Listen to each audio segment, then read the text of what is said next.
സംസ്ഥാന വ്യാപകമായ silver line വിരുദ്ധ സമരത്തിന് തിരികൊളുത്തിയത് കാട്ടിലപ്പീടികയിൽ നിന്നാണ്. 2020 ഒക്ടോബർ 2 സമരപ്പന്തലിന് കീഴിൽ ജനങ്ങൾ അണിനിരന്നു.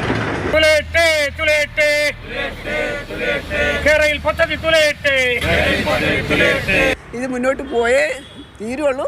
ജനങ്ങൾക്ക് വേണ്ടി ഞങ്ങൾക്ക് ഇറങ്ങിയേ മതിയാകുള്ളൂ. ഞങ്ങൾ എന്ത് വില കൊടുത്തിട്ടും മരണം കൊണ്ടാണ് ഇത് നേടിയെടുക്കാൻ കഴിയെങ്കിൽ അതിന് ഞങ്ങൾ തയ്യാറാണ്.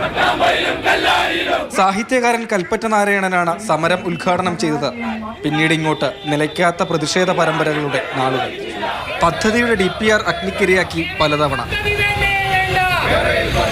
പ്രമുഖ പരിസ്ഥിതി പ്രവർത്തകരും രാഷ്ട്രീയ നേതാക്കളും സമരപ്പന്തലിലെത്തി. കാട്ടിലപ്പീടിക മാതൃകയിൽ ഇതിനിടെ മറ്റിടങ്ങളിലും സമരപ്പന്തലുകൾ ഉയർന്നു.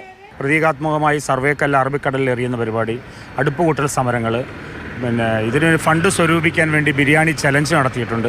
അങ്ങനെ നിരവധി സെക്രട്ടേറിയറ്റിൽ 3 പ്രാവശ്യം സമരം നടത്തിയിൽ നമ്മൾ അതിൽ പങ്കെടുത്തിട്ടുണ്ടായി. നമ്മുടെ സമരസമിതിയിലെ പ്രവർത്തകർക്കെതിരായിട്ട് ഒരുപാട് 100ഓളം കേസുകൾ ഉണ്ടായിട്ടുണ്ട്. വികസന വിരോധികളല്ല ഞങ്ങൾ. സർക്കാരിൻ്റെ കാഴ്ചപ്പാടിൽ ഞങ്ങൾ വികസന വിരോധികളായിരിക്കാം. പക്ഷേ ഇങ്ങനെയുള്ള സമരങ്ങൾ ഒരുപാട് ഇവിടെ നടന്നിട്ടുണ്ട്. നടക്കുന്ന കാലത്തൊക്കെ സർക്കാർ ഇങ്ങനെ പറഞ്ഞിട്ടുമുണ്ട്. പക്ഷെ അങ്ങനെയുള്ള സമരങ്ങളൊക്കെ വിജയിച്ച ചരിത്രമുണ്ട്. പദ്ധതി ഉപേക്ഷിച്ചെന്ന സർക്കാർ വിജ്ഞാപനമിറക്കാതെ സമരത്തിൽ നിന്ന് ഒരു തരി പോലും പിന്നോട്ടില്ലെന്ന ഉറച്ച നിലപാടിലാണ് കാട്ടിലപ്പീടിക സമരസമിതി. അതിനി എത്ര നാൾ പ്രതിഷേധമിരിക്കേണ്ടി വന്നാലും.